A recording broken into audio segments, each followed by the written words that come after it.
I'm originally from Paris. Actually, the neighborhood of Paris is kind of the ghetto. It's called Vitry-sur-Seine, and it's the most known city for robberies, basically. When my parents split up, I was 5. I remember everything. I remember the trauma. I remember the pain that I felt of them being separated. And then my mom, she became a lion. She had to raise me by herself. And she never had a job before that. You know, I was 5, she didn't have a job, and she started like working, getting her own place. Before, we used to live at my grandma's, and it was just like 7 or 8 people in that place. Basically, she moved out, got her own place, got a job, got her life together, and I became the responsibility that allowed her to excel. But when I grew up in the hoods, and my mom was raised with like 6 brothers, so she knew that even in the hood, your friends are not supposed to be your friends. So she didn't allow me to have anybody at the place. I couldn't invite anyone. So first of all, I was extremely introverted, and second, I couldn't invite anybody to my place. So that was very difficult for me to evolve in, but I understand why she did that, because people there, they're very ruthless. Even if they're your friends, they're gonna steal things from you. And there are some people that stole things from me as well.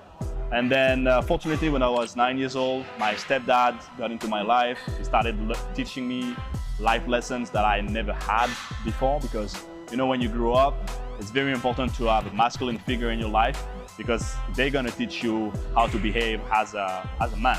So that was like one of the things that I realized, is that when he came into my life, he didn't try to push me all around. He understood the kind of person that I was, and he taught me lessons that I needed for me to grow and to excel in the things that I did.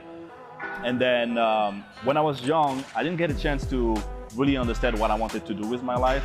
I always been interested in sports, because for me, moving was a way to express myself, because I couldn't express myself with words. I was extremely shy. So for me, doing a sport was a way for me to express it to the world. So at first I was playing soccer, I did volleyball, basketball. I was always kind of interested in every single sport, but then I got into Muay Thai. I loved it. My sensei allowed me to push myself, teach me a lot of discipline, a lot of hard work, a lot of like resilience.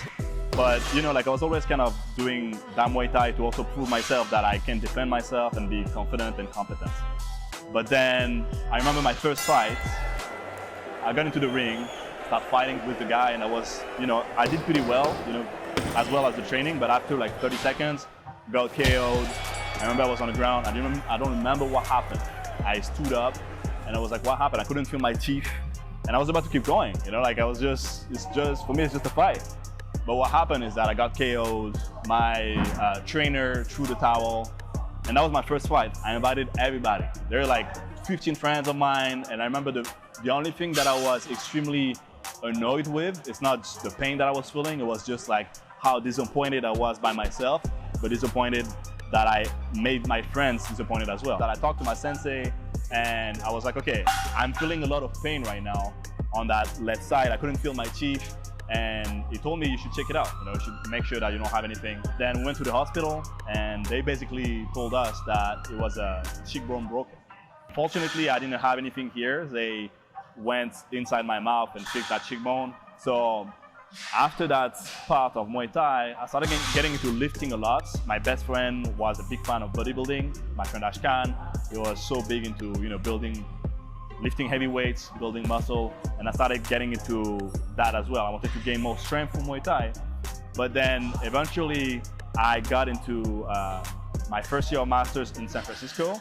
And when I went to San Francisco, I realized that I don't want to make the same mistake again, which is breaking a cheekbone doing Muay Thai over there. So I started transitioning towards bodybuilding and more lifting weights. So when I went to San Francisco, I got extremely big. I was training every day at 6 a.m. for like 2 hours.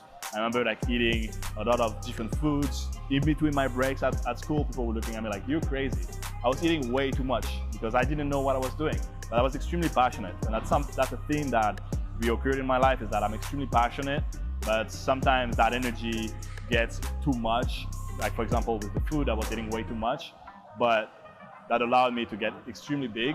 And when I got back from San Francisco, my friends were shocked by how big I became, but I started realizing that I needed to trim down afterwards. So I got back from San Francisco being a year away from my parents, come back, and I told them, well, now I just found an internship in London, and my ex-girlfriend was there at the time. So I basically told my parents I have to go away again So I went to London for about a year, and I basically studied computer science and also did an internship there. And when I was there, that's when I started Gymaholic. At first, it started as a blog. I was extremely passionate. I wanted to share the knowledge that I learned, because in London I started running a little bit more. So that's why like Gymaholic was extremely good for me, because it was like me documenting my journey and sharing the knowledge that I've gained to the people. And so Gymaholic started as a blog, and then it became a company later on. And after I came back from London, you know, London's a beautiful city, but it's not for me. I came back from London, told my parents I found a job in Toronto, and basically flew again away from them. That was really tough for them, but they understood that I found my purpose, I found my passions. So I went away, arrived in Toronto. And I started working for this workout app company, and that allowed me to build a knowledge about more, you know, training and nutrition, being balanced with running a little bit more. And then I became more athletic here. So I spent basically for the past 7 years training in Toronto, meeting a lot of different people that are extremely extroverted, that allowed me to try different sports like volleyball again, and basketball and lifting. And I was able to like encounter a lot of different people that allowed me to grow to where I am now. And so that got me into that environment of being more than just a lifter. I wanted to become an athlete, and that's something I've always wanted to do. Having that athlete mentality, being able to perform in any activity that you apply your mind to. And that's what I started doing here. Started doing crazy things like cycling from Toronto to Montreal. It was basically cycling for like 16 hours and then sleeping for 8 hours. I did that with my ex-girlfriend. It was a great time, but it was very difficult. But after that, we realized that nothing is impossible. It's just really like a mindset. You have to push yourself toward that goal, and you have to align everything that you want to do toward that goal, and that will help you get there. And so now, 2 years later, things start to open up, and I'm realizing that I want to do something a little bit bigger than just cycling or just running.